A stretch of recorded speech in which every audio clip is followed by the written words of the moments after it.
stream so we can get a test there. Oh, I'm actually preaching this coming Sunday. Oh, cool.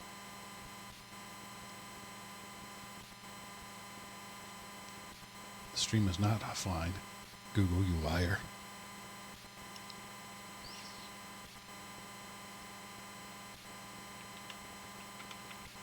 How satisfied are you with live streaming on YouTube? Well, I was much more satisfied with it before I didn't have to go to YouTube and I could do it straight from the Hangout. How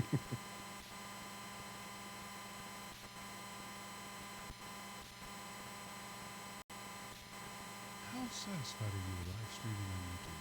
Well, I was much more satisfied with it before I didn't have to go to YouTube and I could do it straight from the Hangout. Okay, I guess I will say something now so you can hear my voice. I heard you chuckle, so that works. There was that.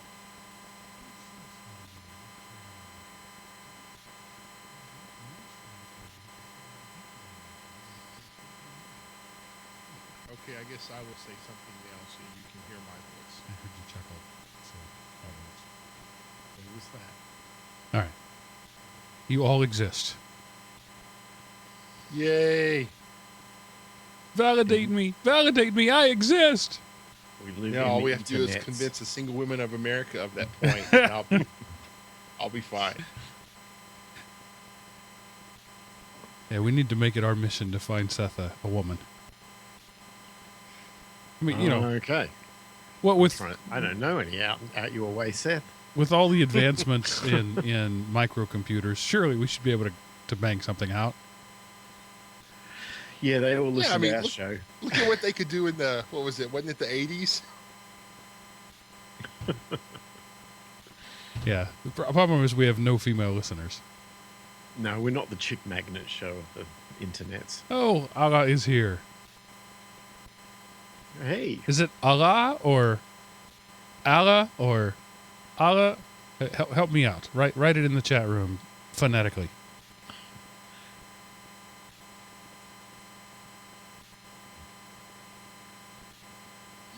Does that mean that YouTube's up? Yes, we are streaming. Hey.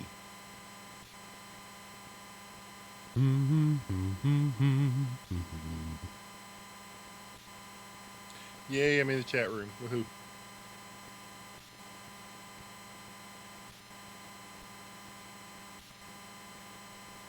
Okay. I need a third monitor. I really do. Are there any good... And this may be... It just may not even be a thing. But are there any good USB? The first one on the fast one. Allah. Is that it? Are there any good HDMI like Aladdin? Allah. Oh, Allah. Okay. Like Aladdin? Allah. Okay. Okay. We'll get it. What was I going to say? Oh, yeah. USB to HDMI, is that a thing? There are USB monitors, and for you, if it was going to be the chat room one, it would be good for that. I don't know how good they are for video, but then again, most docking stations for laptops are now USB, and they run video fine. So you could buy a docking station. That's what you could get, a port replicator. I have USB Type-C to VGA or to HDMI or to DVI. Yeah, that's the best I've got on this little Intel Nook is HDMI or USB 3. So Type-C is faster than 3, isn't it? I think so, yeah. I mean, the only reason I've got it is that when I have to go and do meetings, I take a little portable projector with me, and I just jang it off the back of the laptop. Yeah, like a third VGA monitor would be fine. I've got two, high def monitors, but I'm out of space. Like I say, get a docking station and connect it via one of the USB ports, and you'll be good to go. I'll figure something out. After I get off of this Windows 95 computer over here. We're on the bleeding edge here, aren't we? Well, that's just where Elisa stopped making drivers, and I'm stuck. Unless you know somebody still who could hook me up, Miles. My guy's left, and the only person... No, where is he now? He's at Guitar Center. So, I don't know. Maybe Jim can find something. I don't know. He spends most of his life in China. I don't know. Yeah. All right. I think we're ready to go-ish. Allah, that's what I'm going with. Can hear us, so things must be working there. Cool. And this is just news and talk. Nothing special. Maybe we can get out of here in less than 2.5 hours. Nah. It's one topic and we're done for. Yeah. Yeah, anything we disagree on, even slightly, and that's all over. Done. Let's see, you can't really see it. I'm wearing my Thing 3 shirt. Oh, nice. Yeah. Very cool. My wife and daughter were Thing 1 and Thing 2 for Halloween one year, so I was Thing 3. I wanted to be like, tie-dye purple, like Thing 3 was the cousin they don't ever talk about, but couldn't find that one. But it is a brighter color than I typically wear, and it's really blowing out on my monitor anyway. I'm actually getting some more patterns, like on my headphones. They're disappearing. Well, it contrasts well with the blue background. I know, it works for Superman. I haven't seen that white fade thing happen, so... Oh, it did already, yeah. Oh, it did? Okay. I fixed it. I just haven't seen it. Or, yeah, it'll happen again. Okay. Anything to say? Probably should start recording. Let me preemptive power cycle. Oh, yeah, there is that. There we go. Unplug the ground loop so that the sound goes away. I just have to remember to keep an eye on the battery. Last time the battery went out on me. And I don't think I can get an extended battery for this circa 2007 Dell anymore. That's running Windows XP. I said 95. It's actually XP. That would be terrible, Windows 95. Okay. 1, 2, 3. Everybody recording? Yep. Recording has commenced. Can send you the pronunciation of the link in the chat room. Okay. I like saying people's names right. I really do. Okay. Here we go. Hello, everyone, and welcome to the Geek Rant, episode 279. It doesn't take much.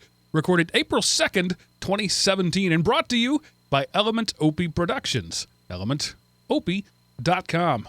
Welcome back, ladies and gentlemen, to the only show on the internet where geeks rant. I am your host, Mark, the Sultan of the Soapbox Cockerel, and joining me this week, as always, are your two stalwart co-hosts, Seth, the Gooey Kid Anderson, and Miles, the Aussie-Gineer Wakeham. Hello, gentlemen. Hey, Mark, and welcome to the faithful Element Opiite clan. Huzzah.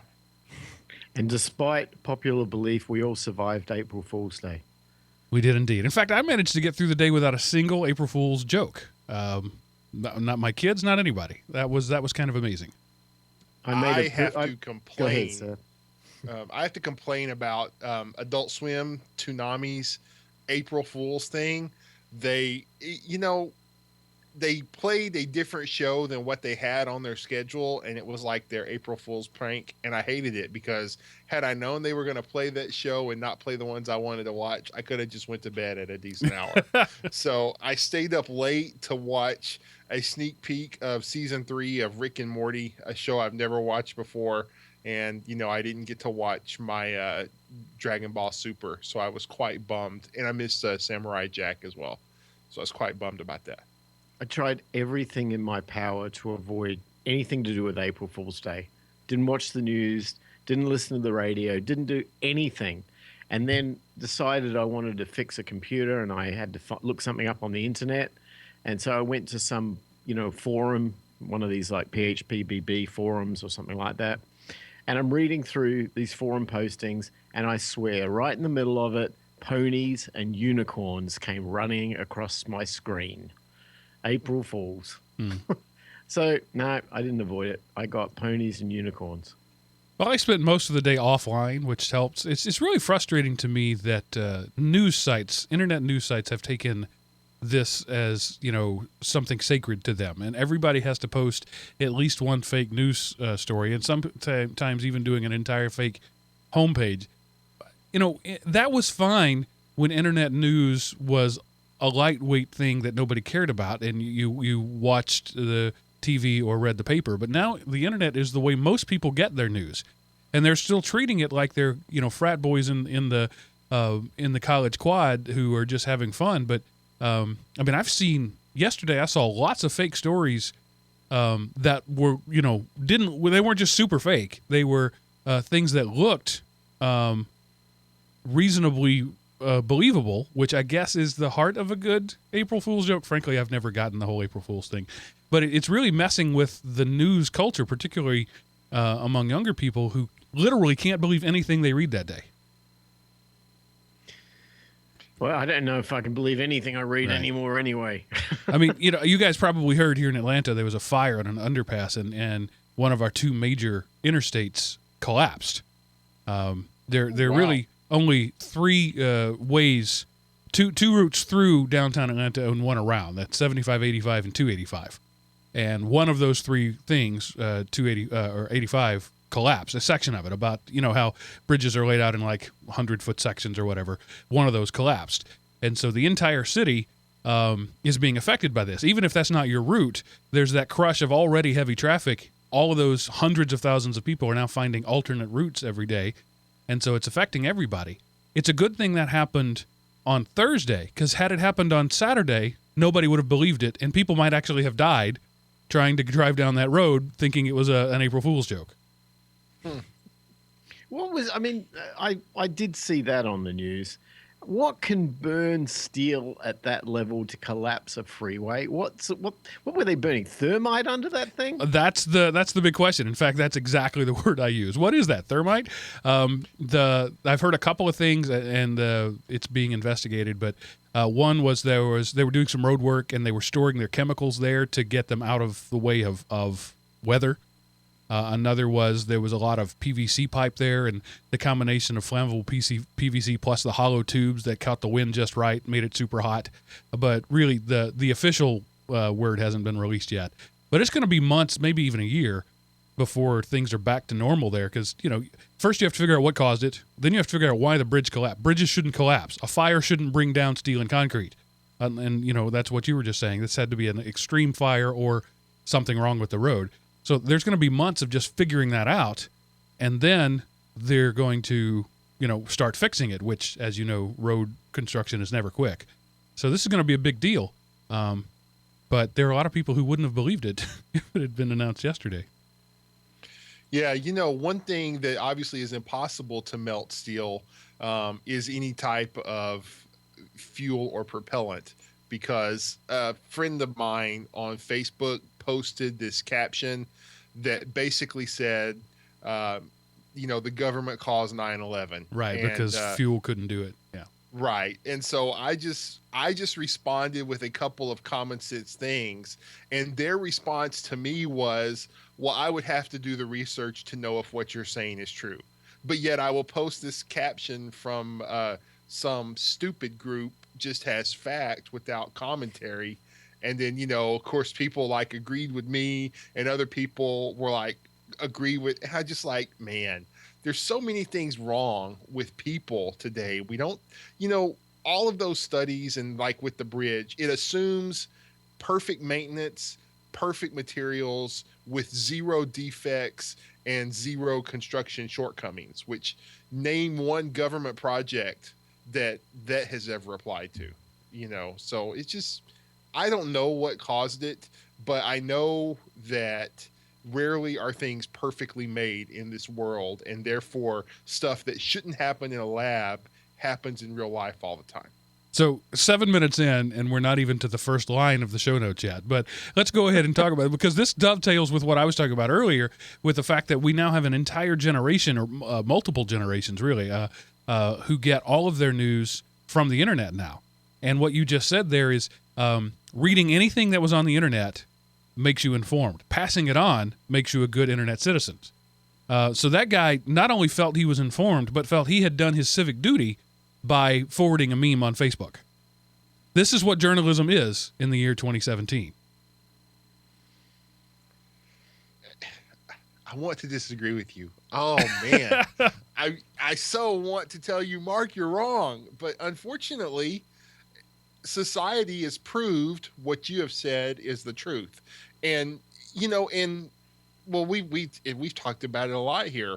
If you're a right wing conspiracy nut, you think Fox News is too liberal, and you go from there. And so anybody that doesn't agree with you, they're a commie wannabe or whatever. And so you don't know the truth. You know what your higher ups tell you to believe, and it's a very sad day whenever we're a sad generation, I think, in America that has turned our back on truth and research and science for pseudo political babbling.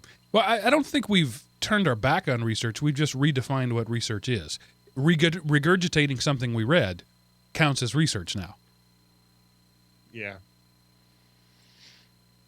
I don't even know what Miles? to say to all of that. I got to the point where at one point I thought, as a scientist, I guess, or an engineer at least, I could look at something and make some sort of factual decision. And if I didn't know the whole story, I'd rely on what was fed to me as evidence. So all the bits and pieces that made up a story, and you'd come to some conclusion, right? That would be a scientific or a left brain approach to solving a problem.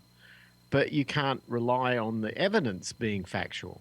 So how do you make a decision or a conclusion on anything if the evidence itself is flawed? So at that point, you end up opting out, and now no decision is made. Yeah. It's very frustrating. So I don't know the answer to anything. It'd be so easy if I could say, oh, the answer is this or that. But no, everything's like a JFK murder thing. It's like no one can work out what the actual evidence is to come to a conclusion. Well, and you've used the word twice now, evidence. And that shows a reasoned line of thinking. There's almost no such thing as proof. The burden of proof is so extreme that it rarely happens. It's evidence in favor of or in dispute of a particular theory. And that mindset is just gone now. I'm not picking on evolution, but here's an example of I once saw a guy show some rocks at a speech, and there were like 7 rocks on a table, and he said, this is incontrovertible proof of evolution. And I didn't say anything because I didn't want to make trouble, but in my brain I'm thinking, no, that's incontrovertible proof of rocks on a table. That's the only thing you can prove by that. It's evidence supporting a theory that has other evidence, but we throw the word proof around like it's a common thing, and it's so much worse on the internet. That guy saw a meme, somebody put some text over a picture, and therefore it is now proof. It's not even evidence, it's proof. And it's where do we go from here? Idiocracy, here we come. Seems that way. I mean, I don't know. If somebody shows you a photograph of a rock, what's to say they didn't doctor the photo? And it's not a rock, it's a lizard. Or it's, I mean, what do you do in this digital world? You can make anything look like anything, and you don't know what to believe. And oh my gosh, I'm just going to go out in the garden and plant some fruit or something. I mean, just something simple. Here's what we do. We make a site on the internet, and we'll call it Believopedia. And anything posted on there will be accepted as gospel truth, unable to be challenged in any quarter of the digital society. So I think that will solve all of our problems. We'll just create a central repository of truth that anyone can create, edit, or change anything at any time. And eventually there will be nothing but truth on that page. And the first article will state categorically that Seth Anderson is a French model. In the chat room says that I like his phraseology here. Says people just go to the top shelf for everything. I like that. Just whatever they can get to first. That counts. All right. I'm going to move on from that. And one of the reasons I'm extra sensitive about April Fool's Day is it also happens to be the day of my birth. Yesterday was my birthday. I turned 45 years old. So my whole life, particularly during, grade school, my day was the national day of making Mark look like a fool. And so I'm super sensitive to it. But yesterday, a friend of mine, as you do, right? I had two interesting messages on Facebook yesterday, hundreds and hundreds of happy birthdays, because, Facebook tells everybody what you should do. Tell Mark happy birthday. LinkedIn is even better. LinkedIn will tell you somebody's having a work anniversary, and you click a button and it actually sends the message for you. That's even better. So you get all the exact same message. But, Facebook, one of my friends was complaining, this world of social media has devalued people who actually remember when their friends' birthdays are. Because this guy called me every year on my birthday for years prior to Facebook. And now he's kind of mad because everybody gets on the bandwagon, and the few people who actually remembered my birthday don't get any credit anymore. But anyway, that I found that was interesting. But the one I want to talk about was a friend of mine said, "I hope your daughters are treating you like a king on your birthday." And I thought, well, let's see. They frequently request grants of financial gain and property, and they usually look to me to settle disputes. So yeah, absolutely, they treat me like a king every day.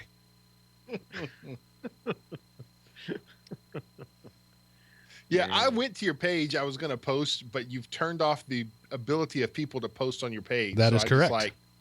I just well, forget it. I'm not going to wish you a happy birthday. Then. You can tag me in a message on yours. You can send me a message directly, but my wall is my wall. Nobody writes on it but me. There is a particular person for whom that rule went into place, but I won't mention it here on the show. Yeah.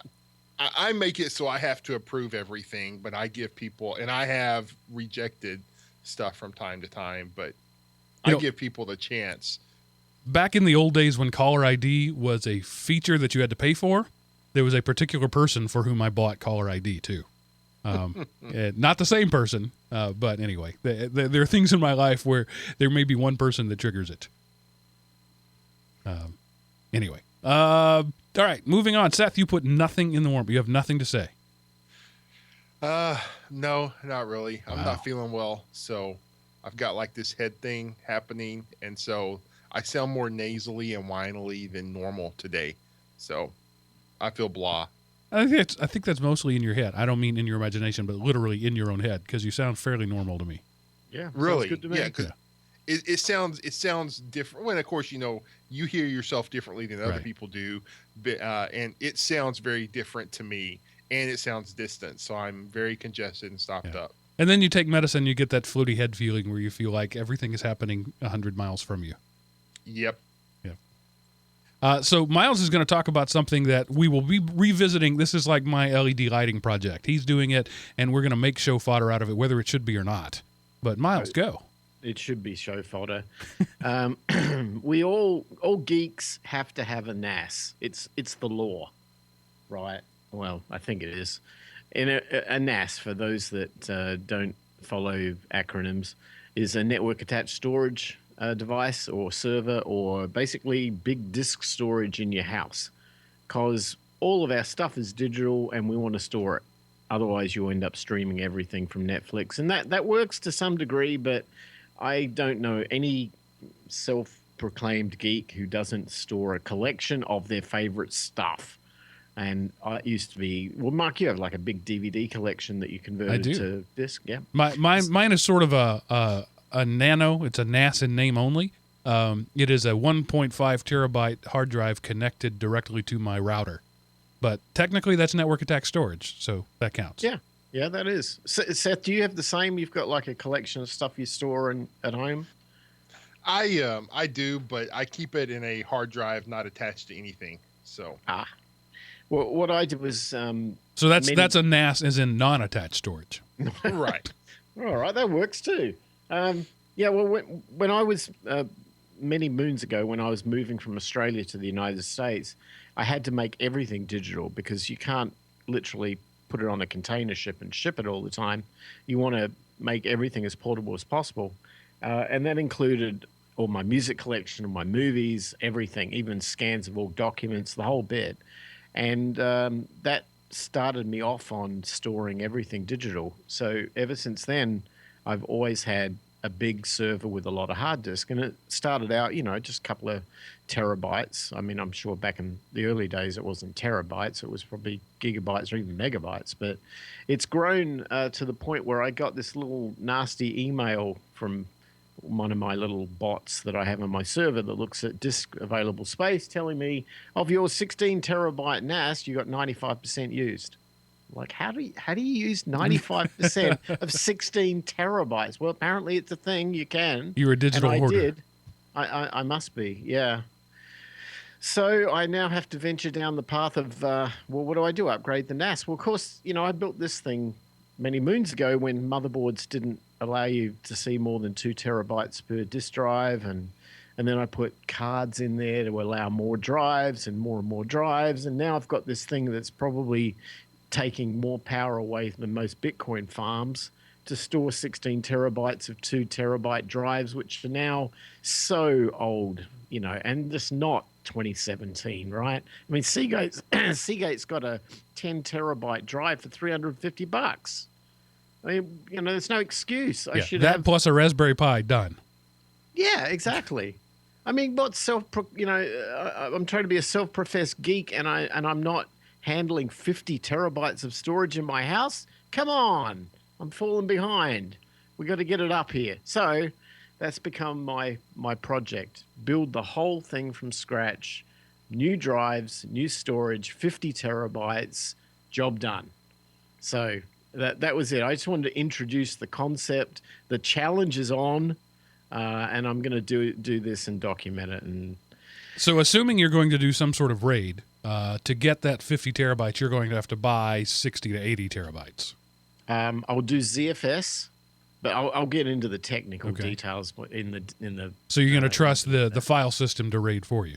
I'm going to trust soft RAID effectively, like a journaled thing. See, I'm a hardware guy at heart. I would always rather stripe across multiple disks than trust the software. Again, you're still trusting software, right? But I'd rather have the hardware embedded in software embedded in hardware. That's just the way I like to go.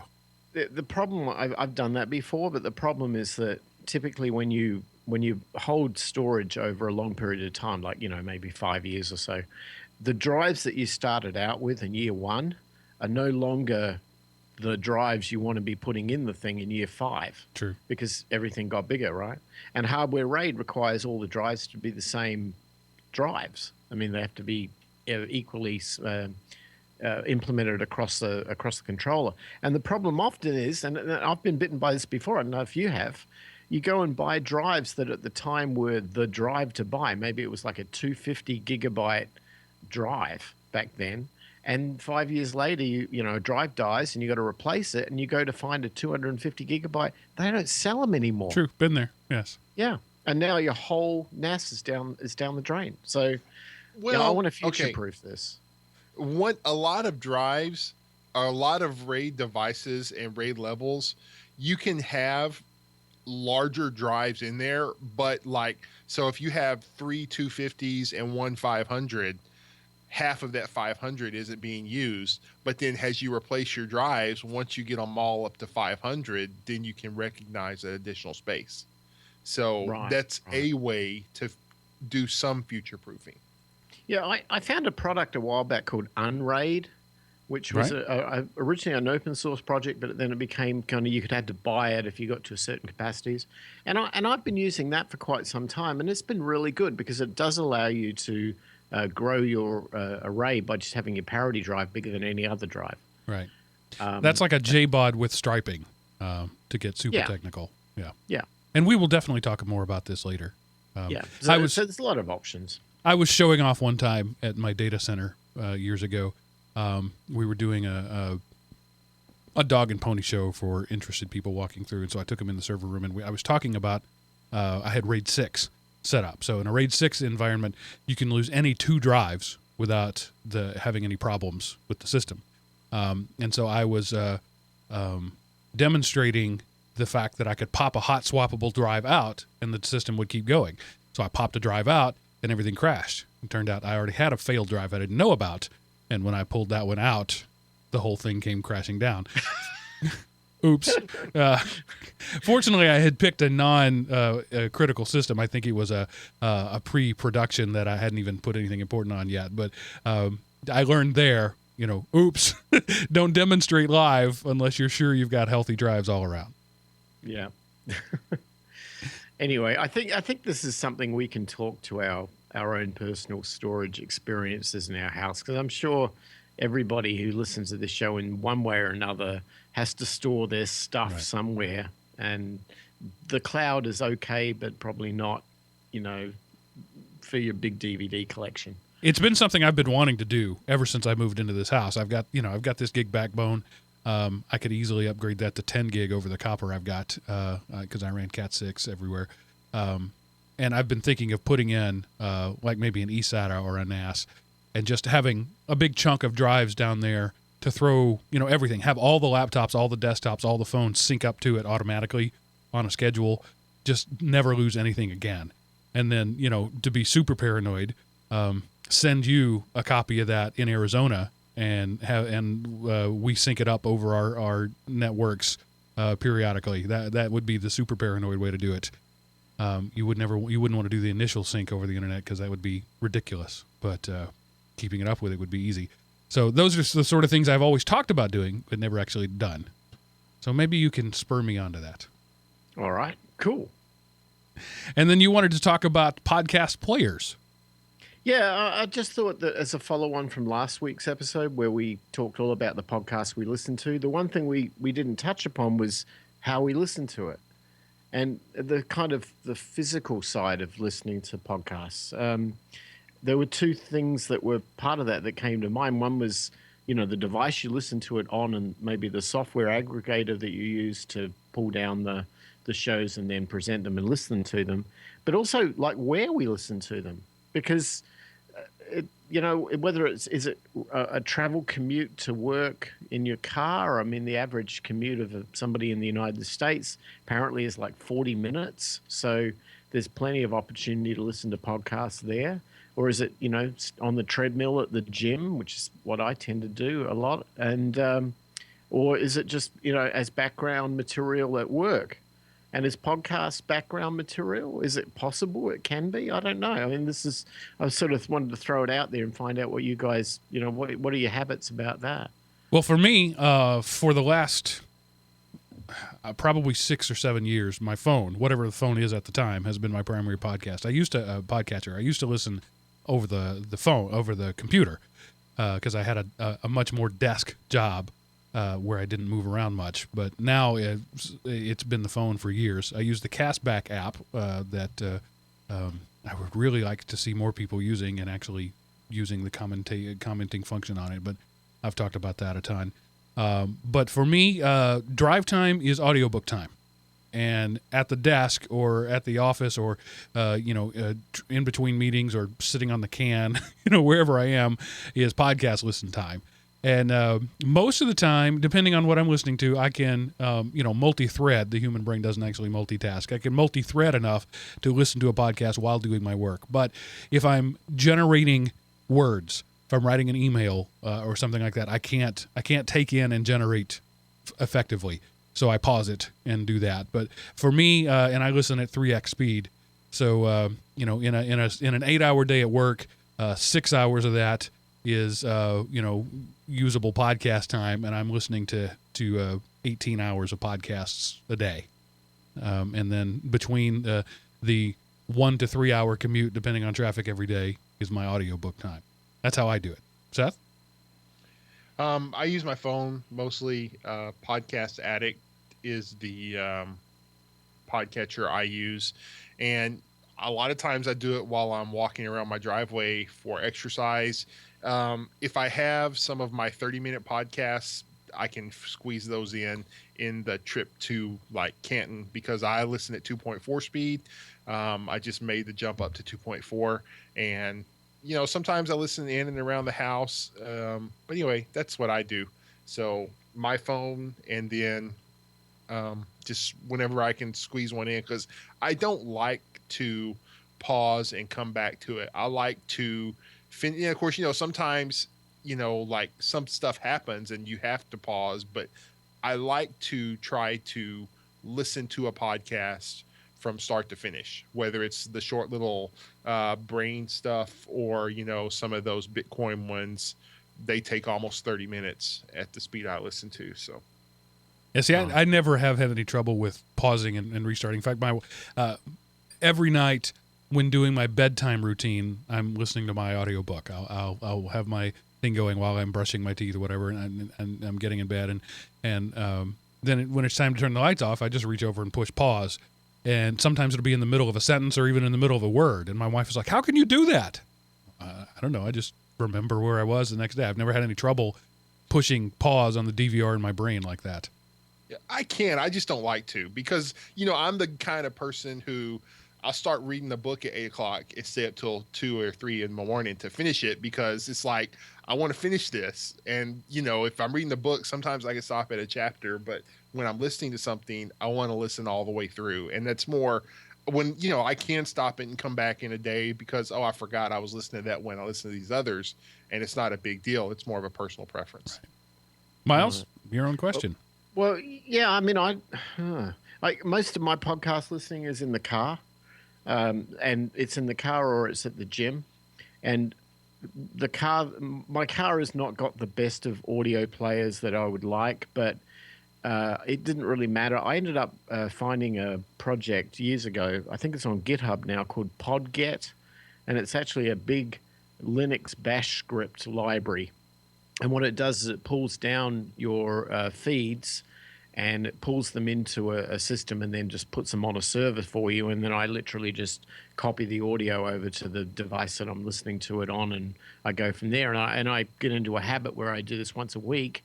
So I'm usually a week behind the show. So if I say on a Wednesday I might load up for the week, then I'll have everything from that Wednesday back 7 days, and that's what I'm listening to. But the main reason I did that was that I was finding podcast. I mean, okay, I'm gonna be a little. This is a bit of praise for Mark. The audio quality of GeekRant and EDL before, when I was a listener, is above and beyond better than probably everything that's not professionally, that is for money, produced out there in podcast land. Now, I know I'm going to get hate mail from people who are so proud about their audio quality. But the reality is when you're listening to a very large number of them, some of them are shocking in audio quality. And the worst thing, if you've ever been on a treadmill at a gym, is when somebody has two people on a podcast and they pan one host hard left and one host hard right, and it almost throws you off the treadmill. Because when one's talking and the other's not, you're leaning to one side, and then when they come back, you're leaning to the other side. It's nuts. So I mean, look, I'm sorry. Yeah, I was an audio engineer once. I get a little bit sort of sensitive to audio quality.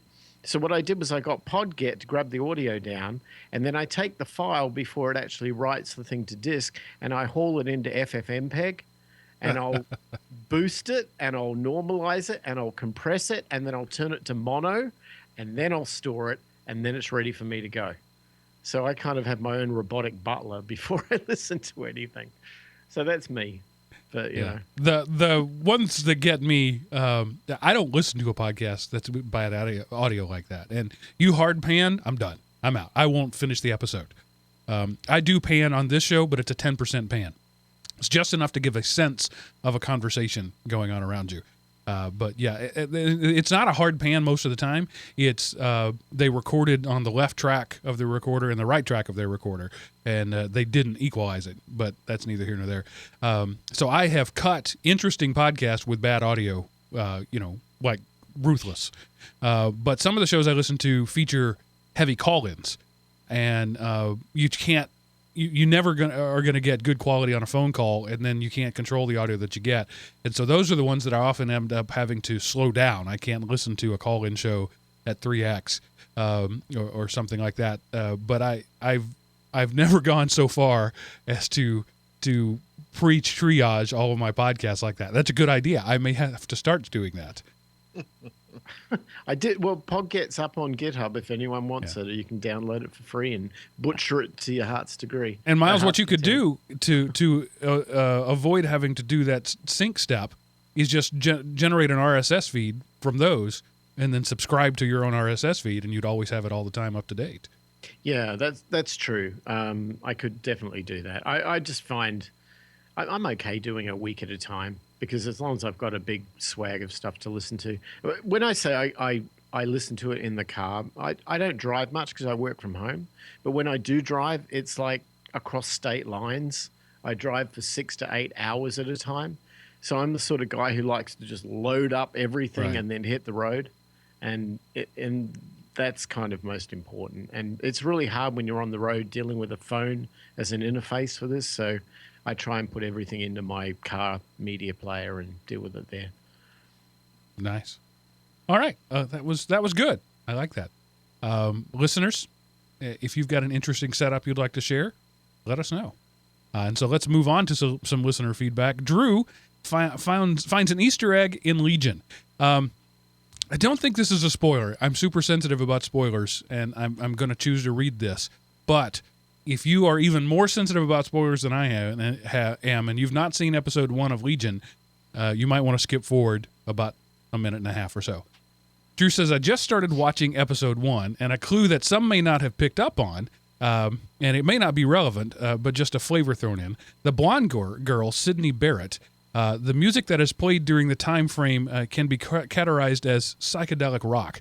The band Pink Floyd have a former member who left the band after their first album due to a nervous breakdown. His name, Syd Barrett, and the song Shine On You Crazy Diamond was written in his honor. So that just goes to show you how deep the writing is on this. They named the character, may or may not have been related to Pink Floyd, but because they had a character by that name, they went and got a bed of a song written for a guy with the same name just to play it in the background for 30 seconds. That's deep writing. It is. I noticed that. I thought on episode 1, okay, they're in an insane asylum, and there's somebody in there called Syd Barrett. Hello. I mean, that's if anybody who knows classic rock, history would know about that story because there would not be a Pink Floyd if it wasn't for Syd Barrett. So, yeah, that's an interesting one. I noticed it and then I forgot about it, but I'm so happy that he brought that back up. I don't want to spend a lot of time on it. Watched episode 8 this week. Still going strong. This one was the first one I could say was predictable. So far, there has not been a single moment where I've said, oh, I saw that coming, until episode 8. About halfway through, I predicted the big ending. So maybe they're just giving us a break and sort of coming into a plateau for a little while. But so far, I'm really, really enjoying the show, just from a filmmaking perspective. Not necessarily the whole mutant thing, not the storyline. The storyline's good, but the craft of it is just stellar. So I'll leave it at that. And Scott writes in to share some of his podcasts. Says, Mark, you're asking us to send you our favorite podcast, Forced Hard Decisions. I subscribed to more than 5 so that I had to pick and choose which episodes to listen to. I was going to add some probably of little interest to GeekRant listeners, but that wouldn't be fair. I think we're a pretty diverse mob. First, of course, is GeekRant. I've listened since EDL days and eagerly await each cast. I'll listen to 4 that you named, A Moment of Silence, Grammar Girl, The Way I Heard It, and Myths and Legends. Thank you, Mark, for mentioning Myths. I was unaware of it until you did. 5 podcast, and then goes on, the 5 podcasts that GeekRant listeners might enjoy. Away with Words, a call-in/email show where listeners ask about the derivation of words and phrases. Bad Voltage, 3 guys get together and talk about whatever's on their minds, sometimes tech, sometimes not. Who'd be interested in that?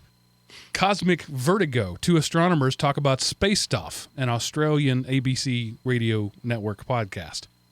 Incomparable Radio Theater, like old time. I remember a time before TV, radio, but with a twist. They may be dying off. There hasn't been a new episode since January, and before that, July 2016, but there's still older episodes available, and if they're moribund, I'll be sorry to see them go. Writing the above has spurred me on to making a small monthly donation. I'll be sorry to see them go. Put your money where your mouth is. And finally, Skeptoid. takes a look at pseudoscience. Regards, Scott in Emeryville, California.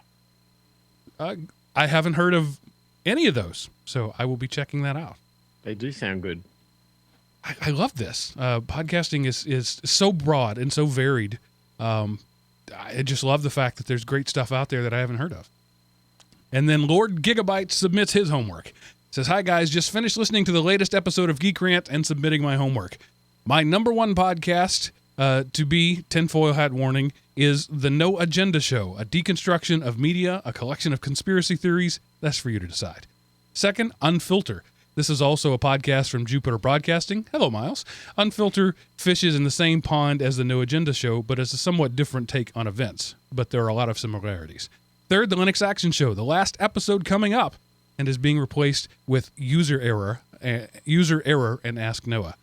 Fourth, Linux Unplugged. Miles had told us about this one already. And fifth, The Late Night Linux, a British podcast, the successor to Linux Luddites.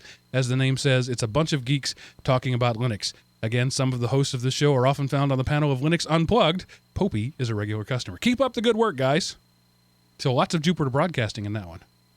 A lot of Linux. Yeah, a lot of Linux. And that's how we came to this show. We baited and switched. We told you we were going to talk about Linux, and then we didn't. Maybe we did for a couple of years. I mean, we moved on. I now subscribe to A Way with Words that looks like something that is right up my alley. And I'll be posting the links to these with the show notes to this one. You can find those at elementop.com. So you don't have to crash your car trying to write these down.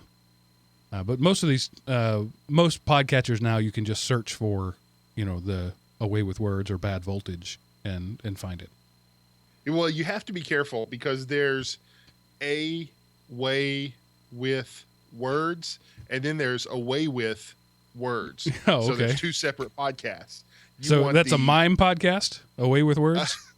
No, it's, I don't know what it is, but it wasn't the one he was talking about. So it wasn't by Marcel Marceau? No. Right. Okay. All right, and this because we have to keep Seth interested. He will leave us if we don't do these periodically. This is a news show, and so here we go. And because this is Seth's forte, we'll start with something submitted by Miles, because it affects him personally. Miles, take it away. Oh, they stopped Uber in Tempe. So if anybody has remembered from a couple of shows back, I had mentioned my surprise of turning up at a traffic light and next to me was a driverless car, that they were trialing Uber in Tempe. Well, a week or two ago, they had a big road accident. Funny thing is, wasn't the driverless car that caused it. Some idiot T-boned a driverless car at an intersection, and Uber basically got scared with all of the legals on it, I guess, and decided, well, we're going to suspend that program. So no more Uberless driver program in Tempe, Arizona. Sorry about that. That's just a matter of time. Uber's gotten some pretty bad press lately, and I'm sure they felt they couldn't take the further hit on this one. But driverless cars are the wave of the future, and Uber has a greater amount of skin in the game than other people because they pay their drivers, and they want to not pay their drivers. Yeah, I bet you they don't lower the prices, though. Well, that's an interesting point. Is it worth less because a computer drove you there? Well, the only reason they're doing it is to save money. So if there are less expenses involved in the product, I'm sure they're not going to reduce the prices. Well, of course not. Any corporation's first goal, their chief responsibility is to make money for the company. That's what corporations do. Could they undercut other people? Maybe, but in the world of taxis, you could actually get in trouble for charging too little. It's such a cutthroat environment. I think the thing that really was remarkable to me is the social response to this, because when they had this accident, so many people that I know had said, oh, well, yeah, that's, I'd never get into one of the cars and, it doesn't surprise me, these things that's before their time. And, And I'm listening to it going, man, that sounds like people talking about CD audio in 1983.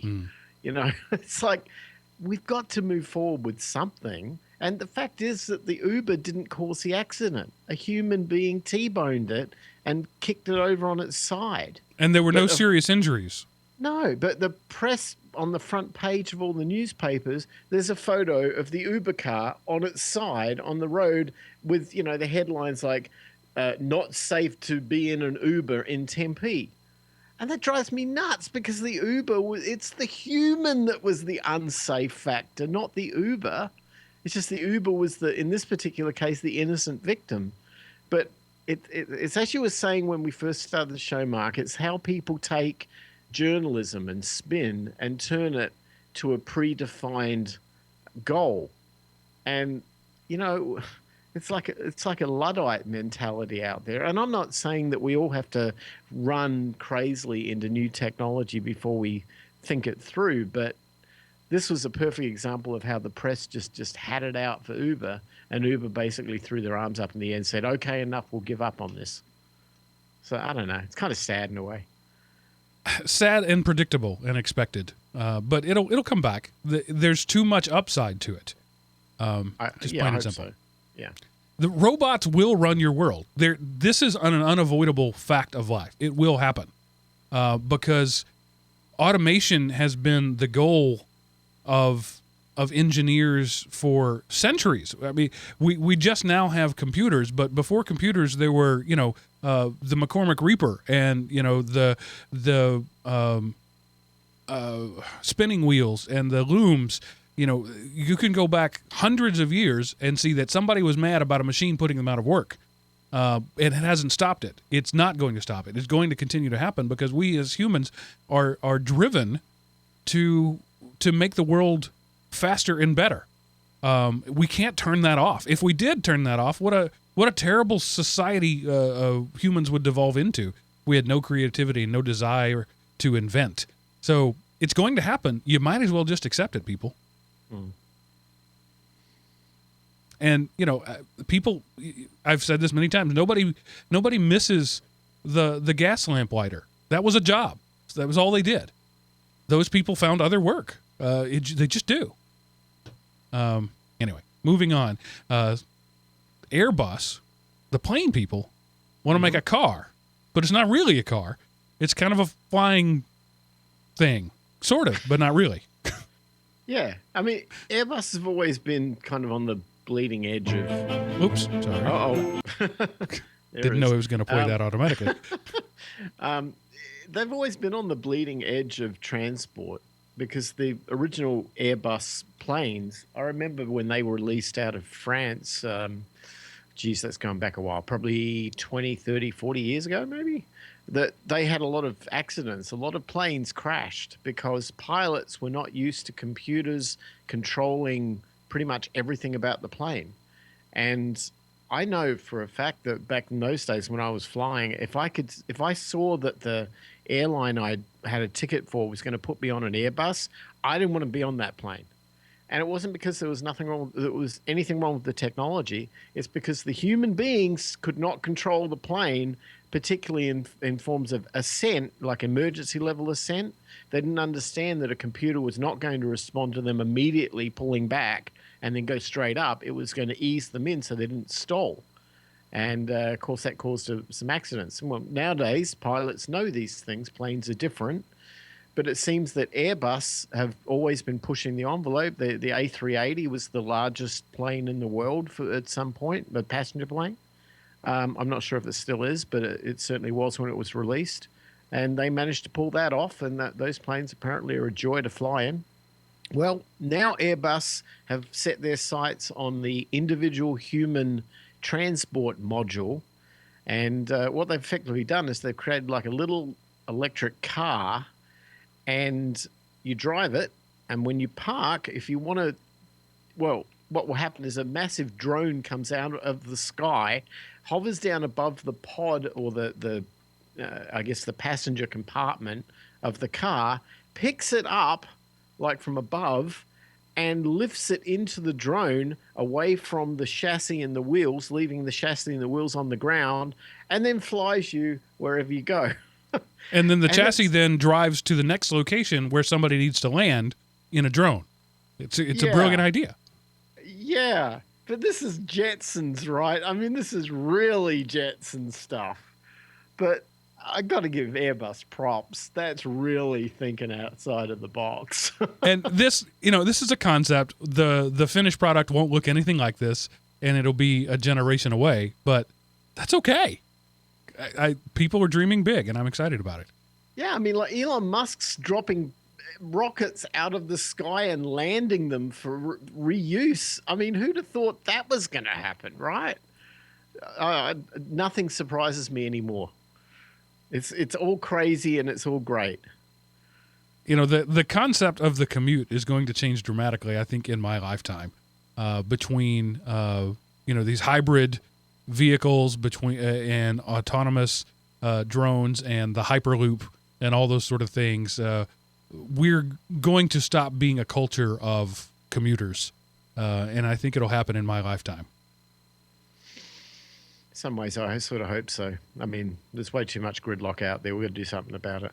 Yeah, I mean, you just said the average commute is 40 minutes. Mine typically is about 40 minutes. On a bad day, it can be as much as 3 hours to go 18 miles.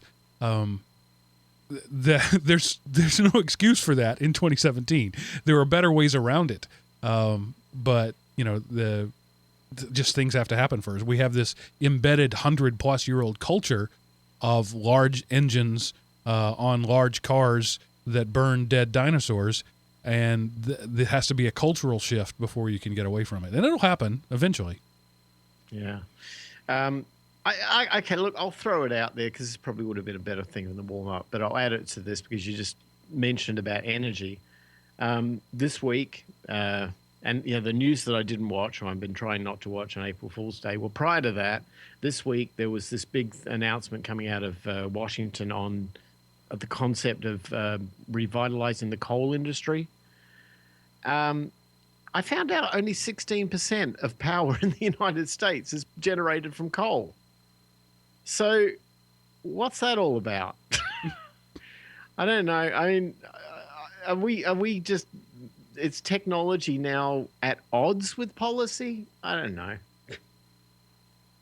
Well, okay, so 16% is generated by coal because, think of how much like solar and wind and other things have come. But if you were to cut off 16% of the American energy supply, it would be chaos. So, 16% is not as large a number as it used to be, but that is still a number that would devastate the American economy. Yeah, you're right. There's no doubt that it has effect. What I think is there was a certain level of inertia moving towards renewable energies that were not necessarily at odds with having available cheap power, but we were getting to the point economically where it was becoming extremely cheap to go into that area.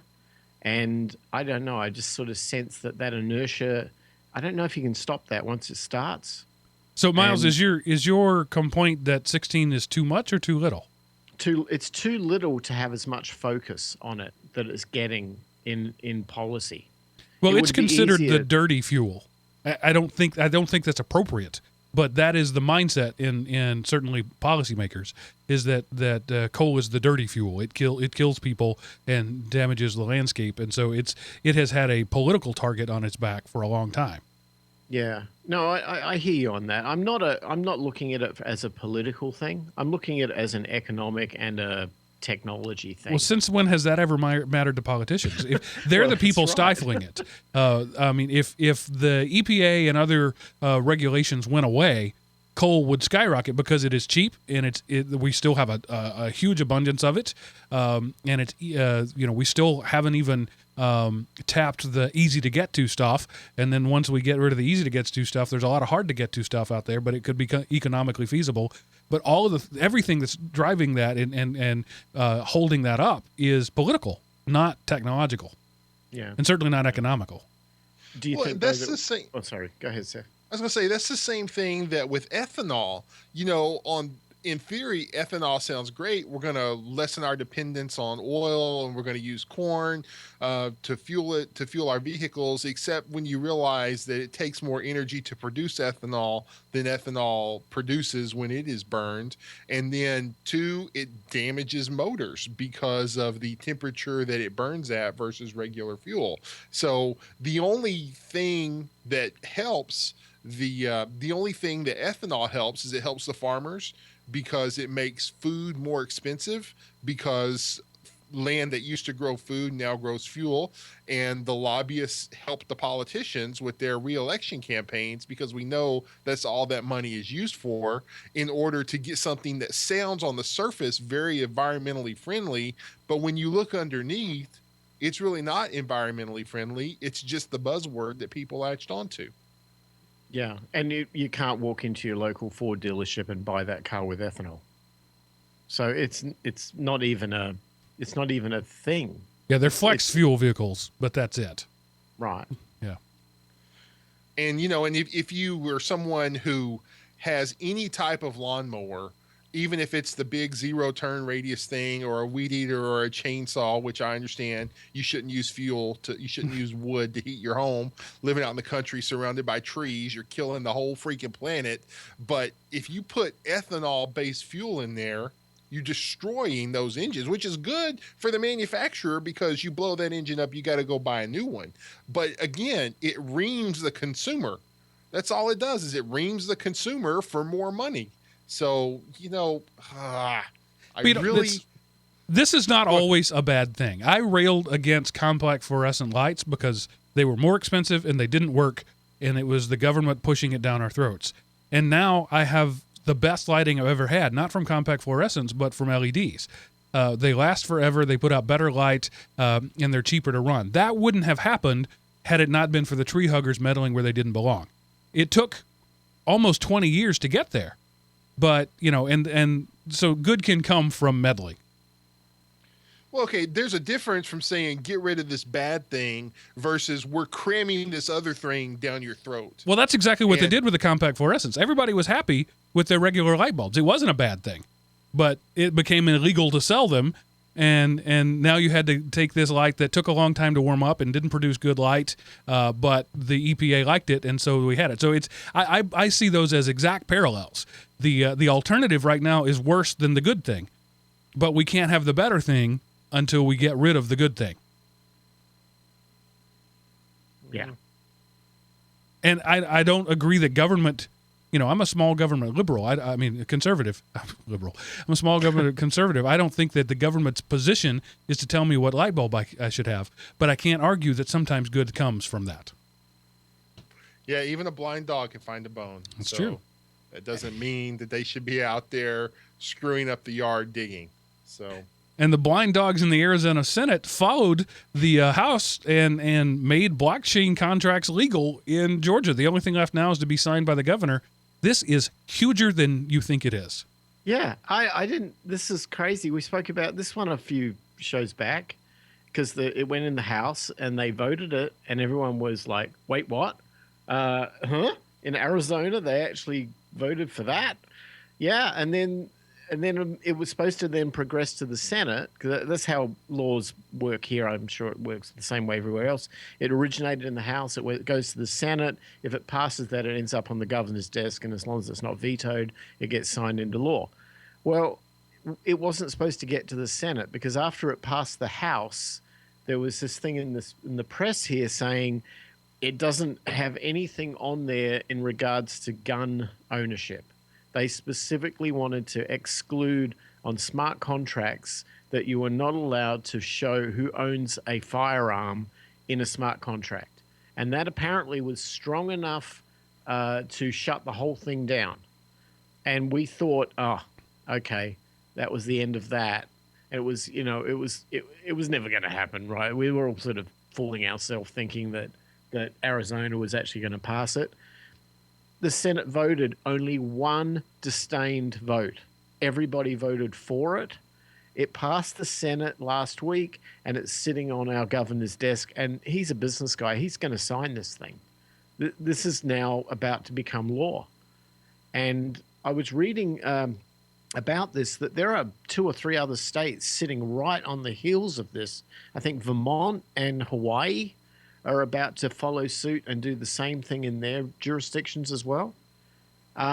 This could be huge because I was talking with the guy who installs we had a new air conditioner replaced here at the house this week, and I was talking to him about it. And he was saying that this is one of those situations where government has given up the power of government in terms of databases. Because you put something out in the public ledger, that's the transparency we've been wanting for so long, and they're actually doing it. Then it doesn't need to be a county recorder's office anymore. The county recorder's office is the blockchain. So this is going to take me I have to think this through. This is freaking me out. I didn't think it was ever going to happen. I thought, oh, it would be great if it ever happens. It's happening. Anyway. And I think ostensibly it's a good thing, but it's going to cause some unforeseen ramifications for sure, because this was too easy. And there's such a small percentage of the people who understand it. My worry is that the first time something bad happens, it will be the end of all blockchain contracts. And that's my concern. You're right. You know what's going to happen? They're going to put your vehicle registration in the public blockchain, right? And then immediately you're going to get spammed with every aftermarket warranty company or windshield replacement company or tire company trying to sell you stuff because they now know that you just re-registered your car or whatever. But you already do that because however you chose to prove to the dealership you are a person, your dealership turns around and just squeezes that bit of personal information for all they can. And I mean, before you get home with the car, you've got email messages, stuff already in the mail addressed to you about how that warranty was awful. And hey, if you'll trade that vehicle in, I mean, you're like, dude, I haven't even peeled the plastic off yet. And so, I mean, that's not going to change. And the county office sells your information too, by the way. Yeah. True. So, I mean, the only thing that's going to change there is now those companies won't have to buy it from the dealership. They'll just have to buy a program that reads it off the blockchain.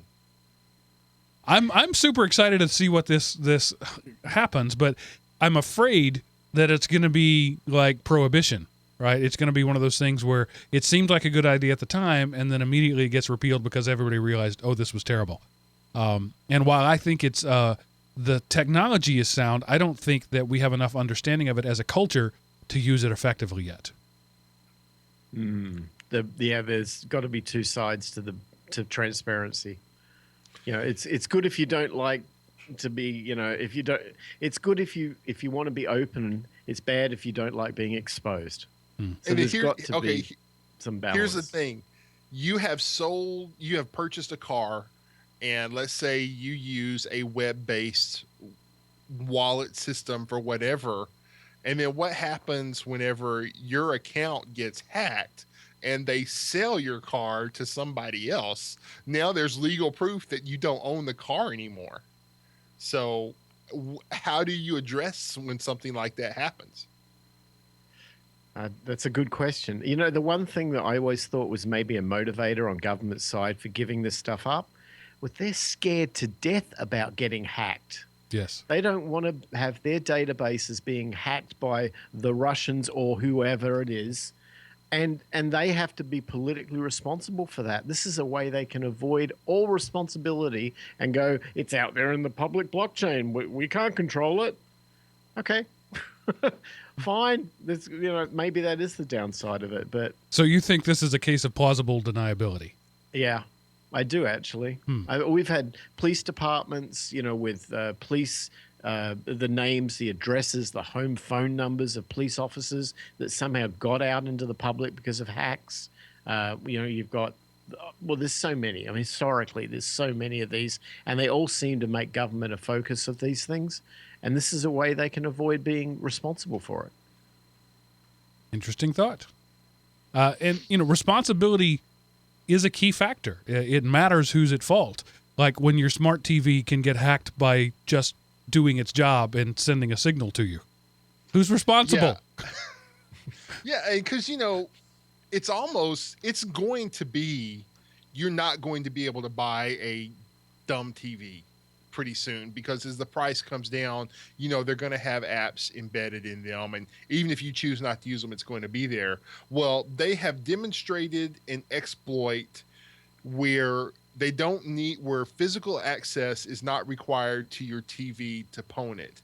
Basically, you just need to get something close enough that broadcasts a signal, a digital broadband signal that that your TV can receive. So imagine if you're in an apartment or you're in a suburban type setting, somebody can drive through with a car broadcasting that, and you say, oh, well, big deal, it's only the TV. What does that do?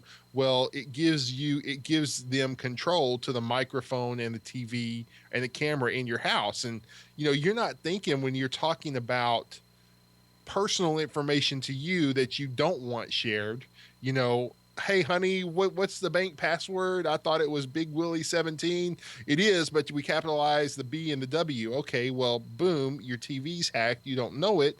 Now they know your bank password. So, and yeah, okay, I mean, I know that's an extreme example, but with the Internet of Things proliferating the way it is, once they're in one system, it becomes easy to jump systems, and then your smart house has become a house of horrors.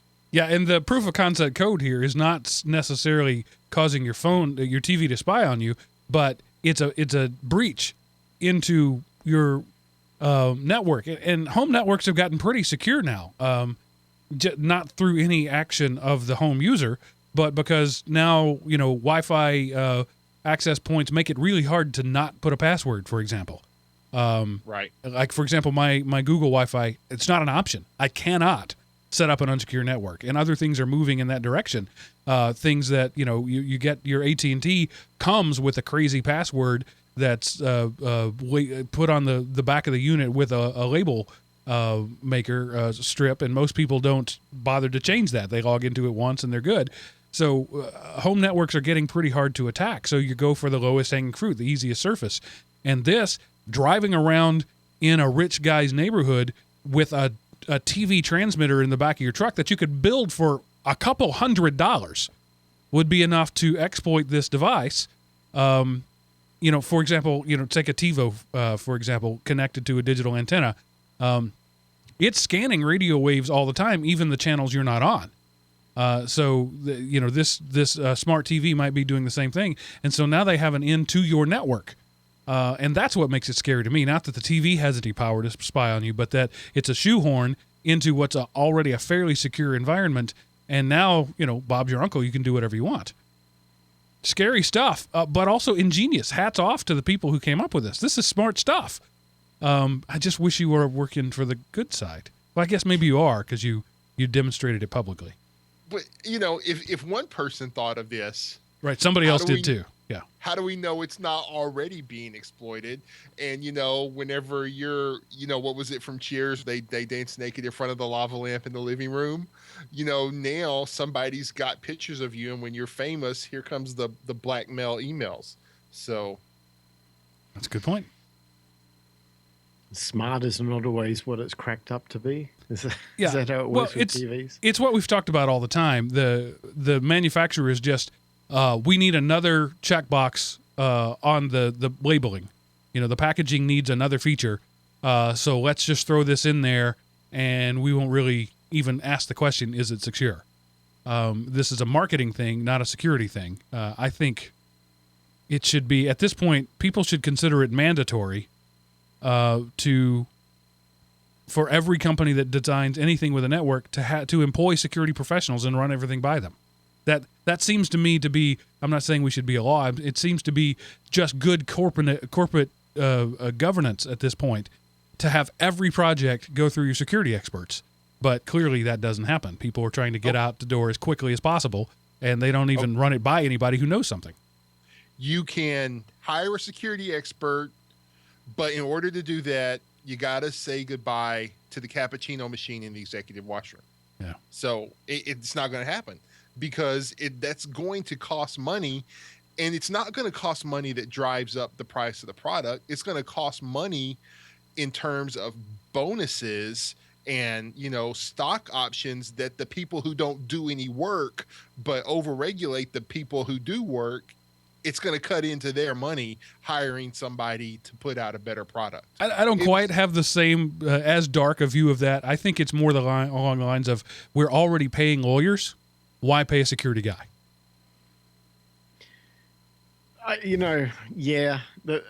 Here's my position. When it comes to computers and vulnerabilities and security and smarts, the last thing in the world I ever want to do is have my lawyer be my security professional. Good point. They're useless. They don't know anything about this technology. The only person who does is the security guy. So if he's he's a white hat or he's a black hat hacker, that's the risks you take. If he's smart enough in the first place, you can only hope that by incenting or by making it difficult for him to go to the dark side, him or he or she, that they choose to stay on the right side of the law. But I don't know. I mean, everything's all so blurry these days. Well, here's another, moving on to the next story, a guy who is on the right side of the law, Tavis Ormandy, a well-known security researcher, has contacted LastPass, my password manager of choice, and shown them exploit code that he's been able to find. He has not released it publicly. He's given them 90 days to respond because he feels that this is something that's going to take a long time and serious efforts. It's a quote, he says, it's a major architectural problem. They have 90 days, so no need to scramble. But at the end of 90 days, if they don't do anything, he's going to release this publicly. I trust LastPass. I trust their track record, I should say. I don't know that I trust them anymore. This will tell me. But they've had a track record of doing stuff right. But this is a big deal. I have touted LastPass as the greatest tool because I literally don't know my passwords. I don't know them. I hit the generate button. It spits out some gibberish. And the next time I go to that website, I say, hey, LastPass, what's the password of this website? And it does it. And it's a beautiful thing. But it's also the keys to the kingdom there. And bad things could happen if Tavis Ormandy found this, like Seth said earlier, somebody may already know about it too. And I want to read this one little paragraph from the article. The vulnerability is the third one he has privately reported to LastPass this month. Okay, I'm just going to read that one sentence. So that's the third one he's found this month. So this is your gateway to who you are on the internet is being guarded by this organization, and he's found 3 in the past month. Now, hey, maybe he didn't find any in the 2 years he's been banging on it before that. This article doesn't say how long he's been researching it, but, security is very important. And even if you make the decision, I'm not going to remember my passwords, I'm going to give them off to LastPass, there are still things you can further do to mitigate some of these vulnerabilities. Just because you hand off security to some other organization or program or anything doesn't mean you get to forget thinking about security. Security is still your job as a citizen of the internet, even if, Norton does my security, Google filters my spam, whatever. You still need to know, okay, this is maybe a weird type email. I'm not going to click on that link, or security is still important, even if you've farmed subsections of it out. I want to say that again because that was wise and people need to hear it. Security is your job as a citizen of the internet. Trademark Seth Anderson. That is a powerful statement. Security, I was just railing about the fact that that the hardware manufacturers didn't run this stuff through a security guy. That's their job, but it's also my job. Security is your job as a citizen of the internet. Good one, Seth. Yeah. And, I have to bring it back to political because this show has a lot of political undertones. It's much in the same way that if you have children, it's your responsibility to educate them, even if you send them off to a school. So you can't check out and just say, come back to me when you're 18 and we'll have a conversation. You can't give security away. You can't give this other stuff away and say, well, I'm letting them manage that for me. How many rich people lost their fortunes because they didn't even know how much money they had in their bank. And then pretty soon they didn't have any money in their bank because their accountant siphoned it off. Does that are most accountants trustworthy? Yes. But are all of them? No. You need to know whatever you're doing, you need to know enough to check on who's doing it for you. So that's my little conspiracy rant thrown in, because I can't just leave it at a good statement. Miles, what are your thoughts? Well, I agree entirely. We outsource inappropriate things. We give up power that we should have, that comes with responsibility, to third parties without thinking about it. It's like the pendulums keep swinging from one extreme to another. About 10, 15 years ago, probably 10 years ago, there was a book by a guy out of San Francisco called by the name of Tim Ferriss, called The 4-Hour Workweek. It's very, very popular. And its mission was to try to tell people that you only needed to work for 4 hours to achieve it as a business owner, to achieve what most people do in 40, 50, or 60 by outsourcing things out to other people who will do all the work. And I looked at that and I thought, either I'm just a dinosaur here, or I'm not getting it, or this is wrong. And yeah, it's wrong. You know what? You don't outsource your life to a third party if you really care about your life. I mean, maybe if you're on a gurney in a hospital, yeah, okay, you outsourced it to the doctors and nurses and facility because you have no choice in the matter. But if you have choice in the matter, you take some ownership of this stuff. And so, yeah, LastPass, well, they're part and parcel of just the whole outsourcing mentality, and we need socially to start realizing that we have to put restraint on this. And you are responsible for things yourself. So deal with it. Anyway, enough said. I maintain, and I have for a long time, that we will look back someday on the password with the head-shaking nostalgia that we look back on the CB radio of the 70s. We're going to look back and say, can you believe we used to do passwords? It can't come soon enough. And to go back to what Seth was talking about with the being responsible and taking responsibility for your own actions. Sometimes you don't want to throw out a thing for ideological purposes because it might be a good thing. And this thing that Trump has done, he came in and promised to basically undo everything Obama had done. And this House vote was undoing a pretty good thing, basically. So long and short of it, during the Obama era, a block was put on major ISPs of selling your customer data, and the House voted to roll that back. Now, there's been all sorts of skies falling, Chicken Little stuff saying the world now knows all your browsing history and all your cookies and all that. Let's just back the bus up a little bit. The ISPs were only prevented from doing this in the last few years. So it's not like it's suddenly you're vulnerable to things you weren't vulnerable to before. But this is a case where just because it was under a presidency that you didn't like, it wasn't necessarily a bad thing. Yeah, and it's only been like the last less than a year, I think, that it's actually been that way. But yeah, so, and you can go online, and I didn't link to this particular article, but there's one article that tells you everyone that voted for this and how much money they have received from the telecommunications industry.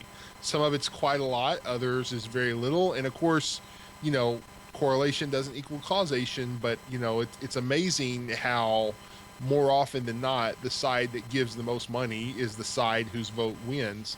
So yeah, this is, I'm very much against the vast majority of Obama's policies because he's from a liberal, the government is provision, and I'm from a conservative, you need to be your own provision. And so fundamentally we're at odds ideologically. But this particular policy is good, I think, because it's, and again, it's not earth shaking, and there's other ways to figure out what websites you visit, but it's just privacy. It's like, you know, I I hate it when people come try to take from me what I would give if you would ask. The fact that you tried to take it means I hate you, whereas if you just would have come up and asked, I would have given you that and more. And so it's more of a, it's not there is some security that could be involved in it, but it's more privacy. And people just, I want, it's my house, it's my connection to the internet. I wasn't given a free connection. Hey, if it's a free connection, they got to make money somehow. I understand that. But I pay money to connect to the internet. I should be entitled to a certain amount of anonymity because of that. And, I understand that's the Minority Report, and because I feel that way, this other way's destined to win out. But, I hate it. So just on a, not so much, hey, you go into private mode. Yes, it doesn't store on your computer, but guess what? The ISP stored everything. What's your choice now? You're going to get a VPN. Well, then guess what? The VPN company stores it all. So it's just depending on you. Who do you trust? Well, obviously we can't trust the ISPs anymore because the floodgates are back opened before they ever really got closed. And so this passed down party lines. Republicans voted for it. Democrats voted against it. And the Republican mindset is government regulation is a bad thing, and government shouldn't be involved in telling ISPs what they can do. On the surface of it, that's a sentiment I could get behind. But they're also tacit in that, going back to Seth's statement earlier, as a citizen of the internet, you have certain responsibilities. ISPs are major citizens of the internet. They have responsibilities to behave well. And when they don't, somebody has to, shake a big stick at them. And again, I've twice now in this podcast advocated for big government. I need to go check my temperature. But I really think that this is a case of letting the market work itself out has proven to be ineffective. So something needs to happen. But the reason why, okay, let me ask you a question. In your region, how many options do you have for internet that you would be willing to pay money and sign up for your house? I have one. Okay. Seth, how many you got? I have one. Okay, and I have two. And that we have Cox and CenturyLink. So you tell me that if there was a competitive, true free market out there where you had had 6 to choose from, that one of those companies would stand up and say, tell you what, I know there was this regulation thing about this privacy thing, but we're going to do what's right for the consumer, a la we want to sell more stuff. And we're not going to keep that data, and we'll be, transparent about it, and we don't care. So come to us because we're the good guys and we're cheaper and blah, blah, blah. That's free market. Yep. But there is no free market. There's one provider or a maximum 2. So if that's the case, you can't have this premise of government should step out of regulation and everything should be left to the free market. Face it, people, there's no free market. So what are you going to do? Is there a free market of freeways on the road you can choose? No. There's one freeway, you get on it, and guess who manages that freeway? The government. Right? It's the same with the internet. It's just a digital freeway. So you can't not be responsible for managing it. You have to manage it. So manage it properly and manage it so that we, the people, don't get screwed over it. It's that simple. Yeah. The problem is, Mark, you're advocating for big government. Big government created this problem. This is true. They're not called monopolies because monopolies are illegal. But when governments divide up sections of their district and accept bids for who gets to provide services there, and, oh, you lost the bid, you can't come in. Okay, who created the problem? The government. If the government's going to create the problem where I don't have a choice, we could all switch to HughesNet. Dear Lord, I'd shoot myself first. But, the government created this mess, It's the government's responsibility to keep the mess at least non-toxic. Just to be pedantic, man, monopolies are not illegal in the U.S. Abusing a monopolistic position is illegal in the U.S. Right, but when the position is granted by the government. Yeah. So, like in my address, you type in my address into websites that specify or that specialize in finding ISPs. My choices are satellite, dial-up, or Comcast. Those are my choices. Nobody else runs copper or fiber to my address. Period. That is. There's only one way that could happen, because in this free market, if it were a true free market, there would be people competing for my business, because I pay a big chunk of money every month to have broadband, and I actually have real broadband, but I pay through the nose for it, and I don't care who I pay that to. Well, that's not true. I would like to have some choice as to who I pay that to, but I don't, because as we've talked about on the show many times, the government divvied up the territories and said, you get these zip codes and you get those zip codes, and there the twain shall meet. yeah, and okay, you live in a very densely populated area. Okay, I live in a very sparsely populated area, so I understand I'm not going to. That's one of the concessions I make. Hey, I don't get as many choices because I can go out and pee on my porch if I want to. The police would be called if you did that. So, I have other advantages living in the country that people living in the city don't. Oh, I wanted to hang on to him. It's his 8 p.m. East Central Time crash. Happens every week. I really wanted to hear what he had to say, but I'm sure it involved peeing on the porch. Dang. It's that living in the country thing, isn't it? It is. This is so predictable. It happens to him every week. We cover it better than others some weeks, but this time it happened to be him right in the middle. Oh, he's back. All right. Continue your thoughts, Seth. Oh, no. Wait. He went away again. Oh, okay. No. So how long can I vamp? Okay. So, Seth, the last thing we heard was I would be arrested if I peed on my porch. Okay. Let's see. Go back in time here. Okay, that's an advantage I have. I can do stuff without the risk of other people being able to see me. I'm not trying to blow up the world or anything. I'm doing the world a favor by not doing that in public. But you couldn't. Somebody would call the cops on you. So an advantage I have is more privacy. A disadvantage I have is a lack of choice on the services provided for me. And then it's like I said just before, I had a point, but I forgot it in the talking. So sorry.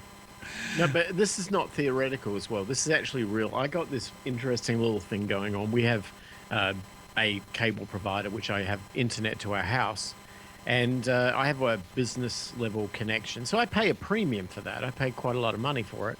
But, my business is running stuff that runs in data centers, so I need a fast connection to be able to do my job. So it's all justified.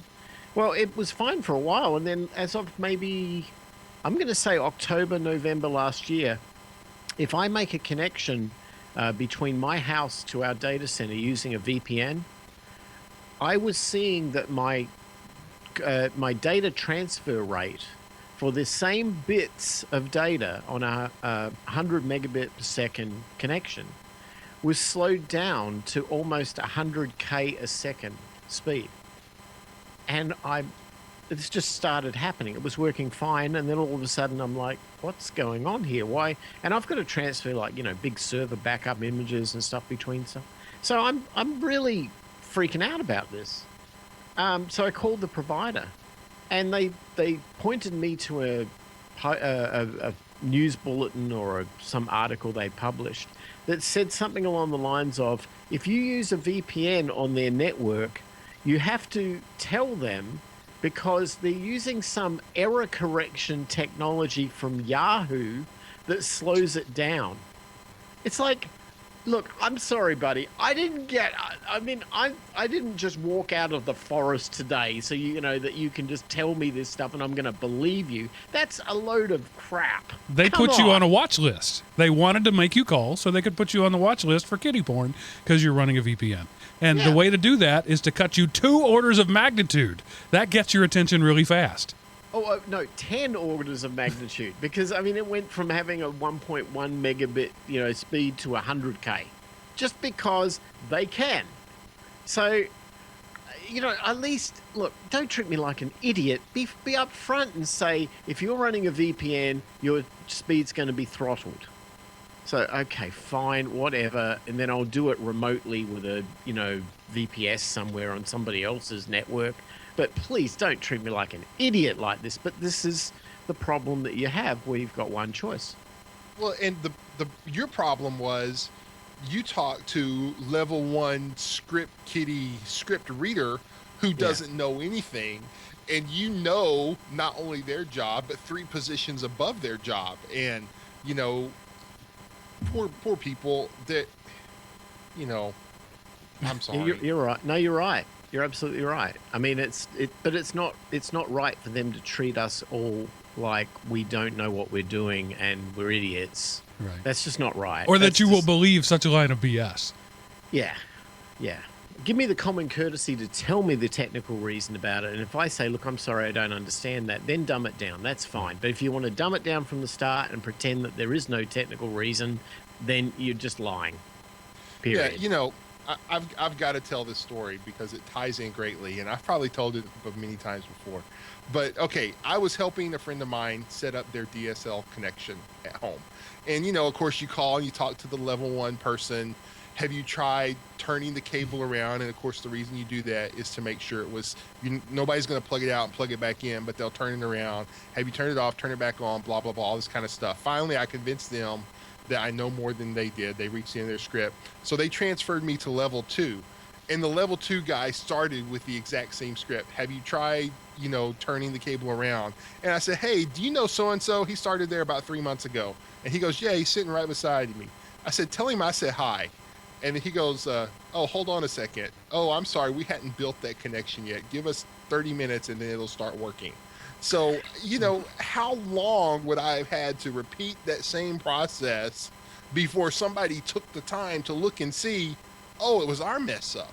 But you have to first prove to the company that you're smarter than them and then show them it was their fault. And unfortunately, that happens far too often in our country. I usually start the conversation with, I was a network administrator for 20 years. Can we skip the simple stuff? A third of the time that works. 2/3 of the time it doesn't. Sometimes they just say, all right, let me escalate you to level 2 or 3. But most of the time it's, no, we have to do this first. Yeah, I've had that same experience. The first thing I've said is, hi, this isn't working. Can you clear ARP cache, please? It's like, they go, what? I'm like, just clear the ARP cache. That's all you got to do. Okay. Somebody does it and it starts working. It's like, thank you, bye-bye. Can you make a note on my file that I am not an idiot? Please. I had a similar experience to yours. I knew the not the owner, but the manager of the company. And when I started getting the runaround, I was like, can I just talk to Lance, please? it was like, I'm sorry, what? Lance, I know he's there. He's always there. In fact, I just texted him like 5 minutes ago. Can I talk to Lance, please? And that's great when you can do that, but it doesn't always work. All right, that's our news story. Lots of disturbing and frightening news, but hopefully some entertaining discussion around disturbing and frightening. That's our goal, to frighten you and entertain you simultaneously. So Seth, tell us what happened this week in history. Okay, we're going way, way, way back to April the 3rd, 1617. Scottish mathematician John Napier died this week in history. He was a Scottish mathematician most famous for inventing logarithms and an early calculating device called Napier's bones. And he died at the age of 67. Napier's bones consisted of multiplication tables inscribed in strips of wood or bone, making for quick calculations. They were called bones because of the material used to make the better quality versions was bone or ivory. His logarithmic system provided the basis for the invention of the slide rule around the same time, and logarithms were the principal means by which calculation was performed until the advent of the digital computer. And he was born in Scotland in 1550. He died this week in history. Without the slide rule and Napier's bones, you wouldn't be able to have a little fitness tracker telling you need to get up and move around. My granddad used to use a slide rule. I used to watch him. He was a woodworker. He was an all-around maker. But he'd be out in the shop calculating what he needed to measure, to cut, whatever, with a slide rule. And it was like this mystical thing for me, this magic stick that somehow gave him the answers. But, to think about the fact that technology is 500 years old, wow. And that's, we talk about how great computers are, but you need to know the underlying thing. I remember back in high school, I was the last person in my class to have a calculator. Everybody else had one, and because I was competitive, I wanted to be able to be as fast as him. So I learned how to do it on pencil and paper and, shorthand, multiplication, all that kind of stuff.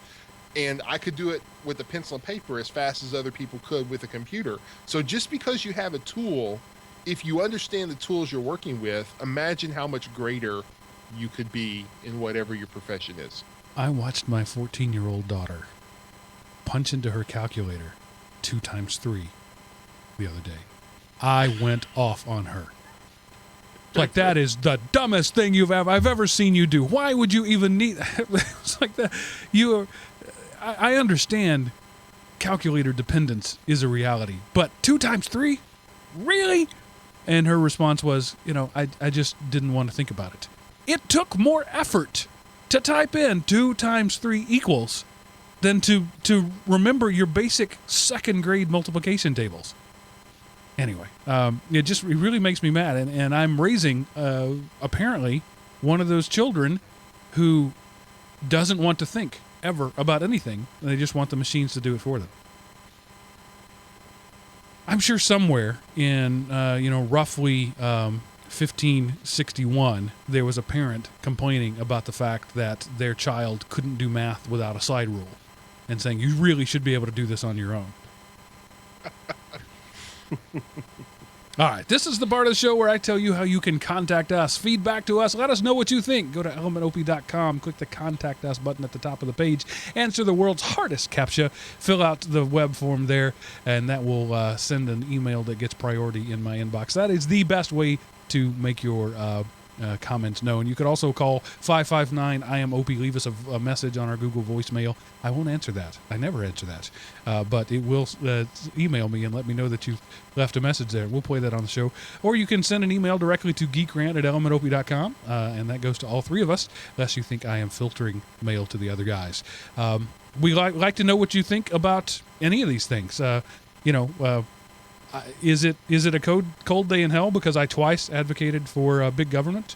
Let us know what you think. And of course, the call out for podcasts is still there. I would love to be able to make this a regular theme for the next, for all of 2017. I list 4 or 5 new podcasts from our listeners. That'd be cool. So let us know what you think. Now, Seth, tell us what you have to lower my productivity, thus making you seem like a better hiring option. Okay, this has a couple of ways it could work. This could very well lower your productivity, or this could, be subtle hints that a management could give to somebody. Arbitraryawards.com. So you go there, and it's some random award. Best Creepiest mullet stare, Photoshop job.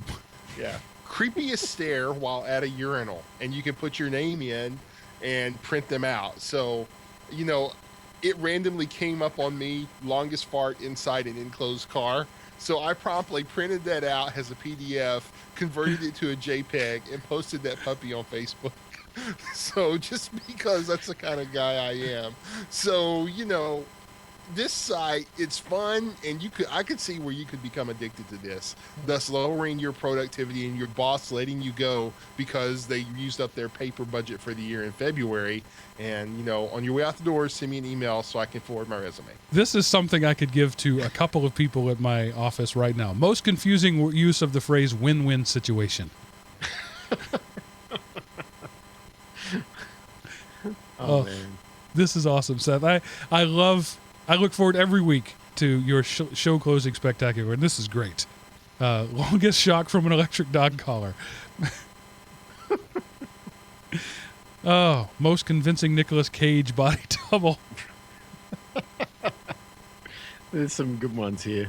Most awkward elevator companion. Oh, elevators are my favorite. I'm that guy. I'm the most awkward elevator companion because I don't understand why the monastic vow of silence suddenly applies the moment the elevator doors close. You can have 5 people engaged in a great conversation. They step in an elevator. Nobody says a word. And of course, me, not being able to let a moment like that go by, I point it out and say, were you saying something about this guy over here in the corner that you didn't want him to hear? Why did you stop talking? What's so interesting about you that these people didn't want to hear you talk about stuff? Anyway, I'm that guy. I'm the most annoying elevator guy. I'm claustrophobic, so I have a 6-person limit. If I'm the 6th person, okay, the moment somebody else gets on, I get off. I will stop the elevator and get off. I can't be on an elevator with more than 6 people in it. I'm an annoying elevator companion. Anything either of you would like to confess before we say goodnight? No. I'll plead the 5th. All right, guys. Thanks for hanging out with us. You, the listener, we appreciate you being with us this hour and a half or so, which is a short show, sadly. We look forward to seeing you next week because that's it for this episode of the GeekRant. Toodaloo. Bye. All right, YouTube peoples. Thanks for hanging out with us. We'll see you later, but I'm cutting you off now. Bye.